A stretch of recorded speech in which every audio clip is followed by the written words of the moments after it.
Manusia itu saking terbatasnya. Itu zaman janin, itu sudah nyoal Tuhan. Bergaul bareng ning kandungane mboke. Melungker ana kene yo ning kandungane mboke iku takok. Ya Allah, ngapain bikin tangan untuk apa ora kene go popok ruangane namung sampean. Sampean. Ngapain bikin sikil ora iso mlaku-mlaku. Ya ruangane namung sampean. Jadi Nasiruddin apa dia kurang ajar. Lalu dapat alat kelamin orang musuh. Jadi dia pokoknya semua fungsi fisik itu disoal karena dalam ruangan apa sempit digopo. Ya pangeran pasti protes muni kowe ora ora apa-apa. Wis meneng ae. Ini alamu malah tak lamun iki meneng ae kowe ora. Nah, kira-kira itu alam akhirat dan alam nanti itu ya gambarannya kayak janggalnya janin pada masa di mana dia dalam kandungan ibu. Sama, kita mungkin sekarang janggal. Kenapa kita miskin? Kita janggal. Kenapa semua hajat kita tidak kesampaian? Tapi Allah lebih tahu. Mungkin kalau kita tidak miskin malah kakean tingkah, kakean pola. Dan sebagainya, dan sebagainya. Sehingga pesannya orang sufi satu, ojo geman takok pangeran. Dia ojo protes, beda apa? Pangeran. La yus'alu amma yaf'alu wa hum yus'alu. Allah ora iso ditakoi, ora iso mbok soal. Kenapa begini, kenapa begitu. Wa hum yus'alun. Tapi kalau kita salah, dimintai tanggung jawab. Terus kalau suwun lewat ngaji poso niki hadis niku kula gawa ping narukan king omah. Kula mboten mungkin nyilek Mustofa napa mungkin mesti ra duwe paham. Mesti napa? Mboten duwe tak jamin. Paham ya, terus niki penting. Jadi ternyata memahami Tuhan itu kadang bener tiang-tiang lugu. Dan itu dicap Rasulullah aflaha ini saudara. Orang itu mesti bejo. Karena mensifati Tuhan itu benar. Cara mensifati Tuhan apa? Makanya sampean dimben ape mati. Saat ini sudah umur 40 luan. Sampean 5 tahun ke depan, 10 tahun ke depan dia hilang sitok-sitok. Terus mengenai tua karek totalan. Karek iki. Ya memang sampean kudu siap. Itu kalau ulama-ulama dulu dijak bakat mati udah senang. Karena mereka ya Allah. Saya belum kenal jenengan di dunia saja indahnya kayak gini. Saya bisa makan, sarapan itu senang. Kayak apa kalau ketemu langsung? Aku kan wali. Gue ngadepi pangeran sira wali yo. Saya yakinnya. Berarti dak wiridan la ilaha illallah ping 1000 ijazahe mulai mataya minal masyriq ilal maghrib. Oleh gedhe-gedhe dipasno tok jantung bodoh boh piye entek ngamek. Tapi mursidelah bingung bisa aku yakin. Padha bingung ya ngadepi pangeran tetep apa? Karena takut dihisab, tapi seorang Arabi dia tenang aja. Ya Rasulullah, yang hisab saya ini siapa? Dia Nabi Allah. Allah sendiri apa nyuruh malaikat saja? Allah sendiri. Wah, baguslah kalau gitu. Semua nak ngomongin. Semua nak ngomongin. Perkara nak Allah itu akan baik-baik. Selama ini pengalaman saya dengan Allah baik-baik. Nah, malaikat dia putih malah. Khawatir keliru, khawatir macam-macam. Allah kan mesti baik-baik. Lha itu rupane ketika Nabi kowe nak kepen roh ahli swarga ya delok iku saking mencintai napa. Amalan nak nyifati Allah yang baik-baik saja. Disebut walladzina amanu asyaddu hubbal lillah. Wong iman iku anane mau seneng karo Allah. Niku kula nak maca tak Ihya dulu. Imam Ghazali nyontokno barang-barang sepele seputar keseharian kita. Kowe nak seneng cawe doa ayu, iku mau eling ayune tok. Kena apa kira eling nak pas head apa ngising. Lho boten ini fair saja. Kamu cinta perempuan saja sudah gila, tidak mensifati buruknya. Ada uang mesti head, mesti ngising, mesti ngeden. Tapi kenapa yang kamu sifati pas guyu manis itu? Apa hanya itu sisinya dia? Tangi turu angop, prabu eling-eling. Loh, boten ini fair. Loh, tapi kenapa kamu dengan Tuhan sekurang ajar itu? Eling musibah, eling bala. Lu kira guyon, mesti tak baptis tenan bener. Ben roh kelakuannya dua elek ben roh. Selama ini kita anggere ngaku khusus itu bener. Tapi mahabbah kita ini salah. Dia nak seneng cawe itu. Iban nyifati yang indah-indah saja. Padahal dia jelas-jelas punya sisi negatif. Ya mau tutono ngisingin, ngempete macam-macam, khete, angope, kerenge barang malah kok. Nah jadi bojo malah kereng barang banding pikirin barang. Tapi kalau kamu seneng pasti hanya mensifati yang baik-baik. Dan yang kamu kenang ya iku. Ora turu barang ini perkara apike. Makanya kalau dikonco kiai ya kurang ajar. Gus kalau nak ana wong mulai kepengin wayo, kesenjuk wedok, nasihatku gampang. Wah aku seneng ra iso lali kowe gampang. Ini kok pas ngising bisa ada kurang ajar. Ya ada kiai rada kurang ajar tapi cocok aku. Metodene cocok. Lah aku pengiai dalil ora iso Gus kula riyen mondok rapati ngalim. Gak dalil-dalilan, pokoknya yang penting wong mari jane. Lah itu bagaimana mungkin kita mencintai perempuan saja dari sisi-sisi baiknya saja. Kenapa Anda mencintai Tuhan, mengatakan mencintai Tuhan, tapi selalu menyoal yang sana sih? Rezeki ra jembar nyoal, di masalah nyoal, di musibah nyoal. Gusti kula donga bolak-balik ora mandi. Kamu itu cara mencintai Tuhan itu gimana? Wong kowe seneng cawe wedok kepengine ngekeki kok seneng pangeran malah jalu. Itu seneng model apa? Paham? Jadi Imam Ghazali nyontono sepele-sepele keseharian kita. Lho kowe nek seneng cawe wedok kepengine ngekeki. Wong seneng pangeran malah apa? Ya, aneh. Ben sampean ron ape wong aneh, paham? Iku tak terang. Jadi itu makanya Imam Ghazali itu luar biasa karena dia bisa mencontohkan cara mencintai Tuhan dengan keseharian. Dan aku sebenarnya kan senang pangeran terus mulangi demi pangeran saya memberi. Mulang gue untuk apa saja? Tapi untuk swarga kan insyaallah naik kelas untuk apa? Paham ya? Jadi ini pentingnya ulama. Ulama lah yang bisa menjelaskan siri-sirinya Allah Taala. Nah, para ulama ra iso. Wong kula gak ada pengalaman di nate ngelepas jenazah kebetulan orang besar dan yang datang banyak.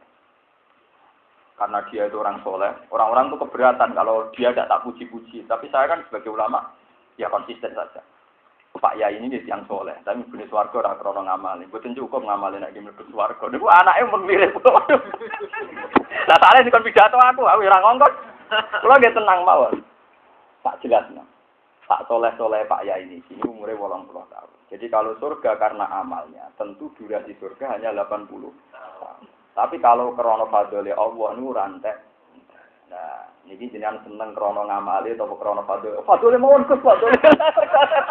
Itu ulama lah bisa menjelaskan kenapa Rasulullah dawuh bahwa yang bisa memasukkan surga ke kalian itu tidak amal kalian, tapi fadhole Allah. Zaman itu sahabat juga janggal, lalu gunanya amal apa ya Rasulullah? Ulama lah bisa menjelaskan. Memang amal soleh itu penting, tapi tetap tidak cukup untuk surga yang selawase. Logikanya jelas, jika amal soleh Anda itu 80 tahun, karena umur Anda 80 tahun, kudune swarga mau umur. Begitu juga sing enak neraka, sing nakal ning donya kan tetep mau 80 tahun. Berarti nerakane mau rusak nanti agama buat. Mulane dari ahli sunnah senajan ora pati paham, pengikut ahli sunnah ora ngarep paham, pokoke mesti kon kaya kita nak mlebu swarga krana fadhole Allah, nak neraka krana adile Allah. Kita pokoke tamina wa ora mulai dhisik ora tau paham. Kula mulai cilik modho, ya ora tau paham. Nganti saiki yo pahame mergo ngaji terus ngisi sinau terus. Ternyata ada ulama yang cara menjelaskan sederhana. Umpama swarga krana amale wong, tentu entek bingkirul di amali. Iku misale kita soleh 80 tahun, berarti swargane mau. Padahal swarga selawase lawas. Mulane kita kudu jaluk namung fadhole Allah Subhanahu wa taala. Bahwa kita ngamal itu bukti cinta tadi ini kembali walladzina amanu asyaddu hubban lillah. Kalau saya ditanya, kenapa enggak kamu sujud? Ya karena saya mencintai Tuhan. Kenapa kamu sholat? Karena saya mencintai Tuhan. Bukan karena supaya saya masuk surga. Ya sama seperti kue nak seneng cawe itu. Memberi itu ya karena seneng saja. Lo nak memberi karena kompensasi untuk ambung lonte senengnya, paham? Lo nak bayar kan berarti lo enggak, berarti kan transaksi itu. Begitu tuh. Lo kok enggak gitu?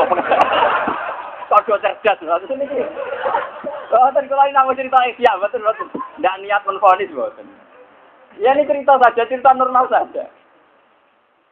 Mulai kalau di pengalaman, kalau nu pengiran dalan di konco yang lucu-lucu. Saya itu punya teman wartawan Republika itu ya lucu. Suatu saat 3 orang ini, saya 2 wartawan. Yang satu itu cerita. Ya sama-sama soleh, cuma ya soleh kelas-kelasan dengan pulau, 2 wartawan Republika. Yang jelas 3 orang ini sama-sama anti zina. Itu dia cerita. Yang satu itu cerita. Mau zina barang. Oh, ngomah ono gratis. Maksudnya bojone. Dia itu janggal kenapa ada orang zina. Wong ning omah ono apa? Gratis. Maksudnya bojone. Lah aku cerita protes. Jangan apa gratis. Agar pulang ngekek duit. Ternyata yang satu ini parah. Jare sapa gratis, padha makani. Dia gak terima kalau ngeloni ning omah kok gratis. Jadi 2 dialek yang lucu lah terus Dua orang ini tanya saya, kalau menurut Pak Bah gimana ini? Kalau dari pandangan ulama gimana?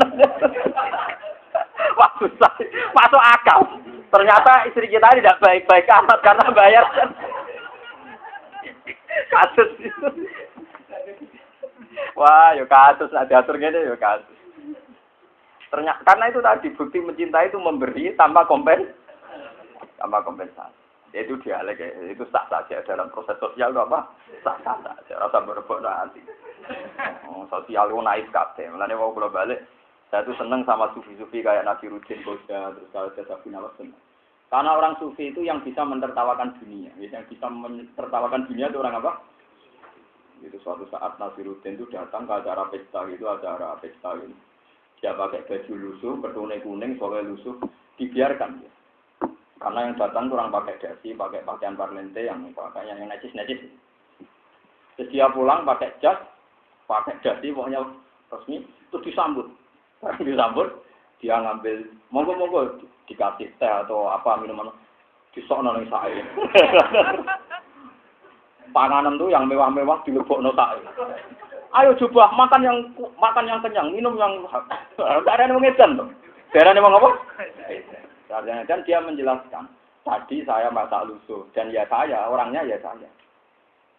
Saya tadi masak lusuh, berpakaian lusuh. Ya orangnya saya. Tidak kamu sambut. Setelah berpakaian begini kamu sambut. Berarti kamu nyambut pakaian saya. Makanya yang berhak minum ya pakaian saya. Itu orang sufi yang bisa mentertawakan dunia. Jadi kamu pikir resepsi yang ada-ada itu rasional, tidak rasional. Orang disambut karena pakaiannya, mobilnya mewah disambut. Ya mobilnya sih berhak untuk panganan. Ya mangan berarti dosa karena tidak hak kamu kan. Karena yang disambut mobil. Itu orang sufi. Orang sufi itu orang bisa menertawakan dunia. Florian dia janggal. Bapak senang tuku kitab-kitab sufi. Mulai yang edisi Arab sampai edisi terjemah. Ini tinggal di sini mas, dialog anak kulon pasti mau edisi. Senang. Ternyata. Pak ini kok miliknya Bakun, tidak miliknya Bapak. Ya Bakun seneng guyon, dia seneng guyon. Wah, cocok Pak. Saya itu punya kitab Bunda Mas mulai yang bahasa Arab sampai yang teks terjemah itu punya. Karena orang sufi itu punya filosofi yang luar biasa, bisa menertawakan apa? Dunia. Bisa ngenyek dunia. Kan lucu kan orangnya sama. Tapi penghormatannya tidak. Sugih wagur disok noning saya. Sugih makanan dilebok noning saya. Ayo coba makan yang kenyang. Orang-orang kan protes, ini orang kok gila. Ternyata yang gila mereka, karena logika itu dipakai. Saya tadi datang, pakai pakaian lusuh, dan orangnya ya saya, kamu biarkan saya. Tapi setelah saya berpakaian gini, kamu hormati. Berarti yang kamu hormati, gaji saya. Ya sudah, gaji saya yang makan. Itu banyak yang tersadar, ternyata nggak benar. Adat kita begini ini, itu orang-orang sufi. Orang-orang sufi itu punya guyonan. Orang kayak sufi murah jelas guyonannya. Corok-corok sufi. Paham ya? Terus ini peringatan di jenengan. Coba dilatih mulai sekarang belum terlambat. Coba dilatih mencintai Tuhan. Dilatih dari hal-hal yang kecil. Dan ini hadis. Ternyata perbandingan ini disahkan Rasulullah. Kenapa saya butuh teks hadis?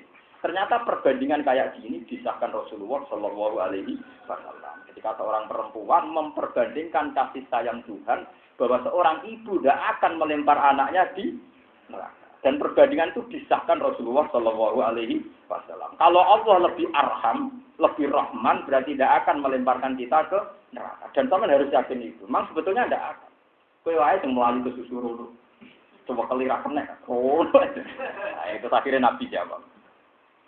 Pak Akabah mengko nangis nganti ini sungkem. Akabah nangis ngantos ngeten niku, seni Akabah. Terus misalnya kados kula teng meja nggih, nangis kok ngantos ngeten iki namine napa? Akabah nggih. Dadi sangka kata menjungkalkan diri sapa Rasulullah sallallahu alaihi wasallam, yakti hale nangis sapa Nabi. Sumarofa mengkono ngangkat sapa Nabi rasul ing sirahe Nabi. Ilaiha maring mar'ah. Terus Nabi melihat perempuan itu, faqala mengko dawuh sapa Nabi, inna waha sa'tamni Allah taala iku la yu'adzib. Iku ora nyiksa sapa Allah taala min ibadi sanging pira-pira kawulane Allah. Arwah iku asline ra bakal nyiksa kawulane, ilal marida kecuali kawula sing melayu berat. Mriki nandare napa? Wedhus dicancang untuk melayu dhewe. Berat. Kok kowe berat ini. Bojo melayu mulai dhewe sini. Berat. Apa?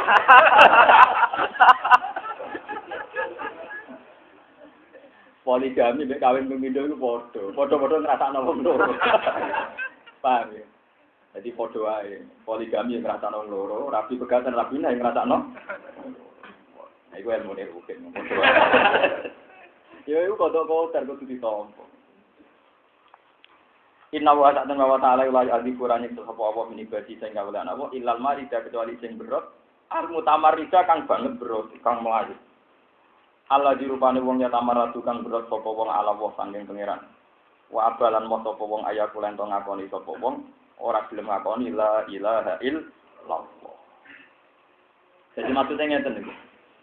Cah bayi iku iso dilindungi ibuke. Selagi cah bayi iku yo yakin nek iku ibuke. Dan ada hubungan anak dengan ibu. Tapi bagaimana mungkin kalau cah bayi iku gak ngaku ibuke? Terus dia tetap lari menuju api. Itu memang masalah sekarang yang terjadi itu pasti begitu. Orang-orang kafir, orang-orang yang mengingkari fungsi Allah itu memang dari awal tidak ngakui fungsi Allah. Lah Allah kok ngaku ku kaulane piye? Wong ora ngakoni nek Allah pengira.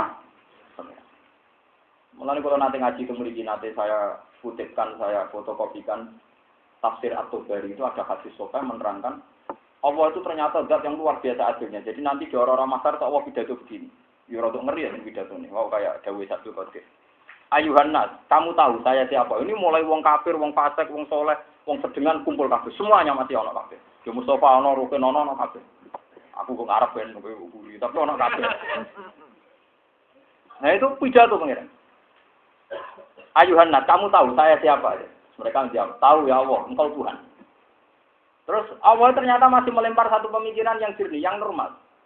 Bukankah adil bahwa setiap orang yang mendewa-dewakan sesuatu, sekarang sesuatu itulah yang jadi Tuhannya. Lihat tabi aku lumriin bima ya'budu fid dunya. Sekarang orang yang menyembah siapa, ya ikut siapa yang disembah. Sing seneng dhuwit, golek dhuwit. Sing seneng kuangkat, golek napa? Kuangkat. Sing seneng Yesus, golek Yesus. Mereka langsung jawab, iya ya Gusti, adil. Siapa yang didewa-dewakan, yaitu tuannya sekarang. Seneng duit, boleh duit, seneng populer, boleh populer. Terus Allah mirip. Ternyata sing goleki pangeran mau sithik. Mergo yang bener-bener menuhankan Allah mau apa? Sithik. Muga termasuk aku dengan Yesus ini muga-muga melok dinten Allah Subhanahu wa taala. Ternyata mau sithik. Kuwabe goleki, ana sing goleki duit, goleki pangkat, goleki populer. Sederhana, makanya masuk surga itu ya sederhana. Makanya disebut orang masuk surga itu bersama Tuhan. Fadkhuli fi ibadi wadkhuli jannati ya ayyatuhan nafsul mutmainnah irji'i ila rabbiki radiyatan mardiyah. Itu ketika kamu menuhankan Tuhan, nanti di arah-arah masar balik ngawur pangeran irji'i bali sira ila rabbiki maring pangeran sira. Ternyata kita bali marani pangeran. Paham ya? Karena kita menuhankan Tuhan, makanya Tuhan beri pengumuman. Siapa yang menyembah sesuatu, maka dia akan mengikuti sesuatu itu. Bukankah itu keputusan adil, kata Allah. Naam ya Rabbi, itu keputusan adil. Wah, akhirnya sing nyembah aku dari pangeran, anut aku otomatis. Yang di dunia benar-benar nyembah pangeran, langsung otomatis. Irji'i ila rabbiki radiyatan mardiyah. Fadkhuli fi ibadi wadkhuli jannah. Karena benar-benar hamba Allah. Makanya orang-orang sufi alam maknani, Fadkhuli mongko mlebu sira kabeh fi ibadi ing dalam status kehambaan ingsun. Memang dia benar-benar dadi hambane. Misalnya jajal lagi, misalnya radhi duit. Kamu radhi duit susah karena nganggap duit itu penting kan? Sekarang kalau kamu nganggap duit itu penting, Allah lebih penting kan? Padahal Allah orang ngarantek, masih ada. Dan selalu ada. Harusnya tingkat susahmu tidak se-ekstrim kalau kita kehilangan tuh. Begitu seterusnya. Tapi nyatanya enggak kan? Ya, misalnya sholat kodok atau lali sholat kan tenang-tenang aja, nak duit hilang. Jadi dites pengiran bolak-balik ternyata yo ekstrim nak kehilangan duit. Kehilangan ratolat dhuwur kodok itu cek tenang. Saya nak kehilangan duit. Ora iso turu, Mustafa kehilangan duit 1 juta hilang. Oh, ora iso turu. Bojone duamu, sing lali muji duamu. Nah, itu kan. Iku sebenarnya nyoro, Mus, iku nyoro ora terus. Jadi kalau orang sufi itu maknanya Quran itu indah sekali sederhana. Jadi saat itu terus orang yang benar-benar nyembah Tuhan otomatis ngikutin apa?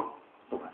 Itu disebut apa? Ya Tuhan nafsul mutmainnah irsi ila rabbiki radiyatan mardiyah fadkhuli fi ibadi wadkhuli.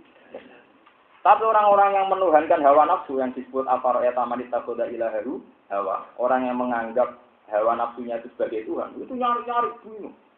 Lah pas bingung itu terus Orang yang masuk surga bareng pangeran mau selesai, terus pas bingung iku terus qolatu amalan sholihah wa akharun apa saya. Iku terus ada syafaat. Wa akharuna ataraku bi dzunubihim qolatu amalan sholihah wa akharun apa saya. Sawu ayatuban apa alaihi. Kanjeng Nabi rada mengajukan mau proposal nih wow. Gusti, sebagian sing bingung nyembah jenengan, cuma campur nyembah duit, campur nyembah macam-macam. Lah niku seputi Gusti, jadi pangeran Nabi ya lucu, kan? Lah niku seputi. Iku dibaro pangeran kilau 40 tahun satu cara dijawab.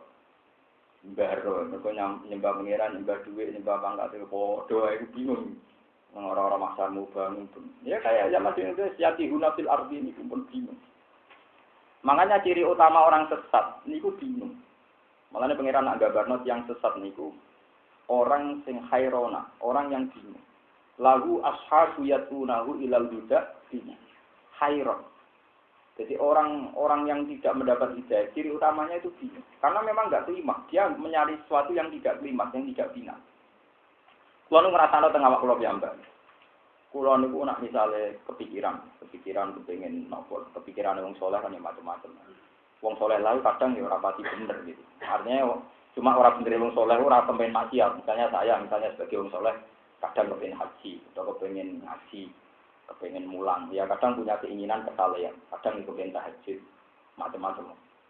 Dalam keinginan kesalehan sendiri itu kadang orang itu ada berontaknya sama Allah Subhanahu wa taala. Padahal keinginan saleh yang dibarengi berontak ning Allah udah dira saleh. Saleh kok rugen diterima melarat. Ya ora mesti terus ini, tapi saiki kan terkirim melarat. Kok kepengen haji teman-teman nganti nganti malah pangeran lucu. Haji itu ora mesti apik kanggo kowe, tapi protes meneng pangeran mesti elek. Mesti napa? Jadi kan misalnya kayak kepengen Gusti kula kepengen tahajud, kepengen witir, sampai guru donga wae diwaca perintah witir. Boleh tuangi jam 5. Terus kublok-kublok, Masya Allah, setan apa sing nguyoi kupingku. Padahal setan dhewe, Pak. Kok nganti ra iso ta? Iku malah jadi setan dobel, wis rapi, jadi gugat pangeran. Sajane ora usah ngono, wis tangi dulu terus wudu terus subuh. Besok dibaleni meneh. Tapi ora usah ngeluh. Kok kula maca tenggene hadis Musnad Ahmad ngene. Allah nak ana kawulane sing setengah dolim setengah saleh. Iku nak nyebut Allah suwi-suwi iku Allah ora seneng. Jadi Allah iku lucu nih hadis kusi. Perkarane sepetan ora napa? Jadi jangan pangeran lu nak rapati saleh teman-teman nyebuti aku ya cuma teman-teman. Ini lucu, pangeran ya lucu. Jadi karena kan radil kan, wong rapati saleh teman-teman ngidorakno pangeran. Jadi minimal wae kata-kata enggak menjurat-jurut ra bisa tahan. Ya ana hikmah memang. Kula mau hadis iki, jadi pangeran ya seni, maksudnya memang aturannya harus gitu kok. Cinta rapati sejati wae amen kepen awor terus kan ya ndak adil. Jadi pangeran malah diturakno terus.